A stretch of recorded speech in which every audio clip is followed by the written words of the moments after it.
방송 직전에도 또 대통령이 SNS를 올렸습니다.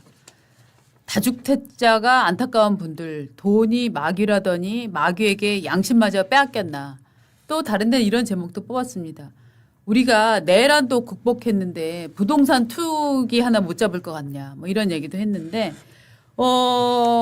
이 SNS 글을 간단히 이제 소개를 해드리면 트위터 늘 이제 대통령 여기다 올리니까 돈이 마귀라더니 설마 마귀에게 최소한의 양심마저 빼앗긴 건 아니겠죠.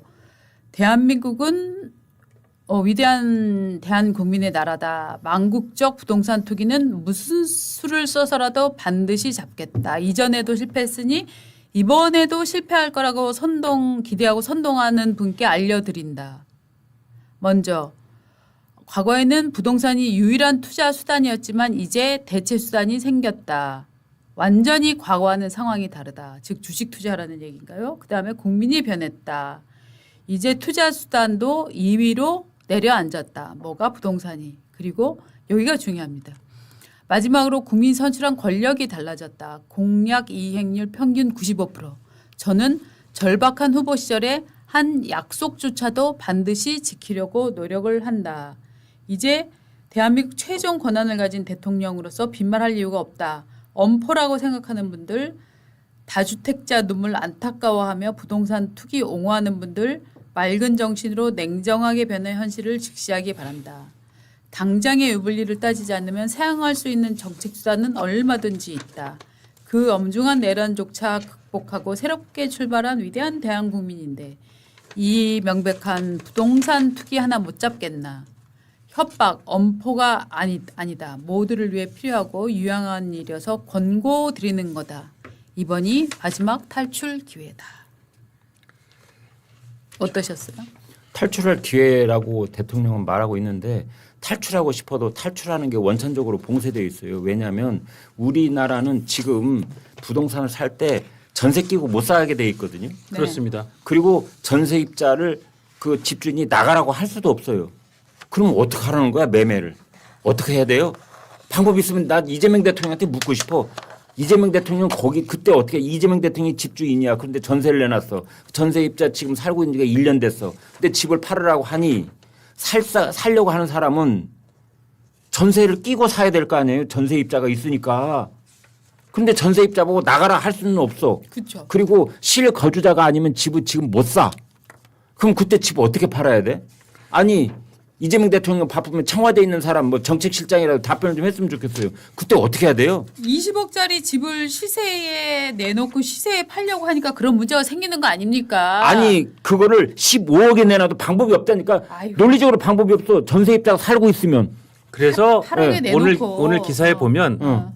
한 저기 그 부동산 전문가가 지금 이 상태에서 다주택자한테 집을 팔라고 압박하는 건 팔다리 묶어놓고 도망가라는 얘기다. 그렇지. 네, 팔다리 묶어놓고 도망가라는 그렇지. 얘기다. 예. 적절한 비유네요. 예. 아니 전세입자를 내보내야 된다니까.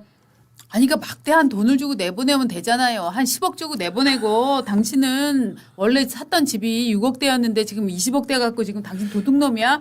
그 차익을 노리지 말고 당신 시장에 8억에 내놔. 그러면은 살려는 사람 많아. 막 이런 강제 바보 같은 논리 아니면 논리로 설명이 안 돼. 맞아요, 맞습니다. 네. 그리고 설사 당신 저 앞으로 한 3, 4년 더 살 권리가 있자면 전세 살 권리가 있는데 좀 나가주세요. 돈 좀 드릴게요. 해도 돈 좀 더 준다 해도 전세 그 돈 받고 나와서 다른데 전세를 못 구해요 지금. 그래서 그 자기가 살 권리가 한 2, 3년 남은 전세 입주자가 앵간한 돈을 받고는 나는 못 나가요. 그렇죠. 어디 가서 전세 월세 지금 그러게 풍기인데. 그 전세입자가 나갈 수 없다고 말을 한다면 그 사람이 나쁜 사람이어서 그러는 게 아니라 당연하죠. 지금 그 사람도 시장 구조 속에 있는 사람이에요. 맞습니다. 그렇죠. 뭐 그걸 지금 어떻게 하라는 거야? 거기에 대한 얘기는 한마디도 없고 돈이 마귀라더니 설마 마귀에게 최소한의 양심마저 빼앗긴 건 아니겠지요? 아니 집 살려고 하는 사람, 집을 가진 사람을 마귀에 비유하고 있어. 그러니까. 나는 궁금한 게 이런 거예요. 이런 SNS에 올리는 글을 참모들이 초안을 잡았을 가능성이 좀 크다고 보는데 대개 다 그래요. 뭐 대통령뿐만 아니라 장차관만 돼도 다 밑에서 초안 잡아줍니다. 그런데 이런 표현을 참모가 잡았을까? 대통령이 집어넣었을까? 돈이 마귀라더니. 젊은 사람들이 이런 말 잘 안 쓰거든요. 그건 저는 이건 100% 대통령 표현이라고 대통령이, 봅니다. 아니 근데 돈이 마귀라니.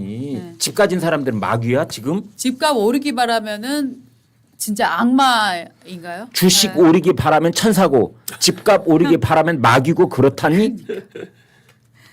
그래서 아까 그 읽어주신 X 중에 저는 요 대목만 좀 대통령한테 SNS에 댓글 달고 싶었어요. 맑은 정신으로 냉정하게 변한 현실을 직시하라 그래서 한번 직시해 볼게요. 근데 직시하면서 보면 협박 엄포가 아니라 모두를 위해 유용한 일이라 권고드린다라고 대통령이 얘기하셨는데 이건 권고가 아니에요. 이게 바로 협박이고 엄포예요. 협박이고 엄포라면서 이건 협박 엄포가 아니라고 한다고. 이를테면 사람을 칼로 찌르면서 이거는 칼로 찌르는 게 아니야.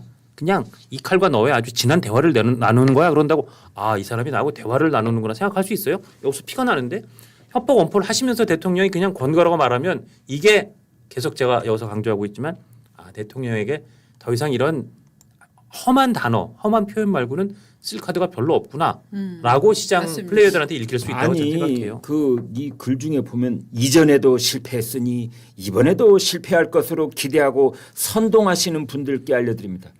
우리 선동하는 게 아니고 이재명 대통령님 우리 걱정하는 겁니다. 그렇습니다. 우리도 이재명 대통령이 장담하는 것처럼 아파트 값이 안정됐으면 정말 좋겠어요. 그런데 왜 걱정을 하느냐. 문재인 정권 때 5년 동안 우리가 처절하게 겪었어요. 20몇 번의 부동산 대책이 나왔지만 그 5년 동안 서울 아파트 값 115% 올랐습니다. 그리고 이재명 정권이 지금 내놓고 있는 부동산 대책 서너 차례 나왔는데 그것 나왔지만 아무 상관없이 정말 역대 기록을 갈아치울 만큼 아파트 값이 올라가고 있어요. 그런데 뭘 어떡하라고. 우리가 뭘 기대하고 뭘 선동해. 걱정하는 거지. 네, 지금 이제 이 자산가 뭐 집을 가진 사람이거나 뭐 이 재산을 가진 사람을 이렇게 악마화하는 이 화법이 저는 지속적인 일종의 이제 부유세라던가 다른 세금 체제의 빌드업은 아닌가라는 걱정도 조금 들거든요. 예. 물론 저는 부유세가 도입이 돼도 부유세를 낼 사람이 아닙니다. 저는 부유세 대상자가 아니에요. 하지만 이런 식으로 이 정말 편 가르기를 하고 계급 가르기, 계층 가르기를 하는 대통령의 이런 워딩은 정말 문제가 있는 거 아닌가라는 생각이 드는데 이준석 그 개혁신당 대표는 반대로 이런 얘기를 하고 있잖아요. 자, 지금 청와대 참모 56명 중 12명이 지금 다주택자라는 얘기 나오고 있는데 5월 9일까지 당신네들부터 먼저 파세요. 그렇죠. 먼저 팔면 우리가 이제 믿어줄게요. 라고 얘기를 하고 있는데 이 지금 청와대 참모 56명 그러니까 지난해 9월까지 재산 공개된 28명 중에 8명이 다주택자였고요. 그다음에 그 이후에 7월에서 10월 사이에 임명이 돼갖고 재산 공개 그 명단에 안 들어갔던 사람들 올 1월에 이제 재산이 공개된 참모까지 합치면 12명이 다주택자다 이렇게 나오고 있는데 다주택을 어쩔 수 없이 하는 사람도 있을 거예요. 그러니까 청와대 관계자 이렇게 말합니다.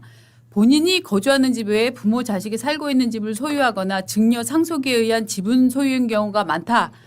투기와는 거리가 먼 게 대부분이다 이렇게 지금 설명을 했거든요. 예. 지금 이재명 정부의 12명 다주택자는 투기와는 거리가 먼 악마에게 영혼을 판 사람들이 아니라 부모 자식이 살고 있는 집 소유 증여 상속에 의한 거다 이렇게 얘기를 지금 하고 있습니다. 자, 그건지 한번 지금부터 좀 따져보겠습니다. 강유정 씨는 대변인이죠. 반포의 아크로 리버 파크 이거 비싼 아파트. 그 유명한 아리팍. 아리팍. 예. 예. 34평을 배우자가 갖고 있습니다. 본인 명의로는 기흥에 6억 500만 원짜리 42평 아파트가 있습니다. 청와대 관계자는 강 대변인 용인 집에는 부모가 사는 것으로 안다라고 얘기를 했습니다. 자, 제가 알기로는 강유정 대변인이 늦게 결혼을 했고 결혼을 하면서 이 남편이 비교적 자산이 있어갖고 여기 살고 있다 제가 지금 얘기를 들었거든요. 63억 원짜리 아크로 리버 팍 아리팍에 살고 있으면서 결혼을 한 이후에 자기가 갖고 있던 집을 그대로 갖고 있다. 이렇게 해서 1가구 2주택이 됐다. 여기에 부모가 산다. 이거는 부모가 살고 있는 집을 자기가 소유한 겁니까? 자기 소유 집을 부모에게 빌려준 겁니까? 자기 소유의 집을 부모에게 빌려준 게 아닐까요? 모르죠. 그 정확한 디테일까지 모르겠는데. 아니 소유가 자기 거면 자기 건 그렇죠. 거잖아요. 그렇죠. 그렇네요. 이게 복잡한 얘기가 맞아요. 없어요. 이게 말장난이라고요. 자기 집에 그냥 나 집 비어 있으니까 엄마 와서 살아, 아빠 와서 살아 이렇게 되면 자기 집에 그냥 부모가 거주하고 있는 거예요. 저는 이게 정말 혹시라도 네. 뭐 누가 부모가 이제 사전 증여를 미리 해주고 난 대신 증여했지만 거기 살게 이러지 않았을까봐 그 가능성 때문에 제가 잠깐 머뭇거렸어요. 네. 예, 예. 그런 가능성 때문 그런 일 때문에 1가구 2주택이 된 사람도 실제로 있어요. 있을 수 있어요. 그럼 예. 그 사람은 지금 대통령이 표현한 뭐죠? 마귀에게 영혼을 사로잡힌 사람들입니까? 그러니까 그 지금 고위 공직자들 얘기를 하고 있는데 김상호 보도지원비서관 여러분 이제 방송에 나왔던 김상호 변호사인지 많이 아실 겁니다. 광장구 구의동에 아내와 공동 명의로 20억 8천만 원짜리 74평 아파트를 갖고 있습니다. 그다음에 또 부인하고 공동 명의로 대치동에 8평에서 12평짜리 다세대 주택 40억 원어치를 갖고 있거든요. 이게 몇 채냐? 6채입니다. 이거 뭐냐? 전형적으로 재개발을 제가 아는 이런 종류의 사람들은 자기는 좋은 아파트에서 그 큰 아파트에서 여유롭게 살면서 작은 그 빌라나 다세대 주택을 사서 세를 받습니다. 세를 받고 이게 언젠가는 재개발이나 재건축되기를 기다리는 이런 사람들이 많이 있다고 보거든요. 이런 수요들이 그럼 이게 실수요입니까? 저는 이게 전형적으로 우리가 어떻게 보면은 자본을 갖고 이익을 꾀하는 이 좌파에서 싫어하는 그런 종류의 라이프 스타일 그 재테크를 하고 있는 사람이라고 생각을 하거든요. 요것도 또 하나 또 있습니다. 이태영 민정비서관. 이분도 지금 변호사 출신이죠. 송파구 잠실에 43억 4천만 원짜리 49평 아파트. 뭐 좋은 아파트인가 봅니다. 경기도 과천시에 11억 원대 120평 다가구 주택을 보유하고 있다. 이게 뭐냐면 저는 이 다가구 주택 하나가 120평이라고 생각 안 합니다. 이것도 분명히 여러 개로 쪼개진 한 동짜리 한 동에 뭐 6개든 8개든 12개든 이렇게 들어가 있는 요 다가구 주택인 것 같은데 한 덩어리를 갖고 있는 거죠. 이런 분들이야말로 실거주랑 상관없는 이 투자를 하거나 뭐 노후 자금을 만들거나 이런 사람들 아닙니까?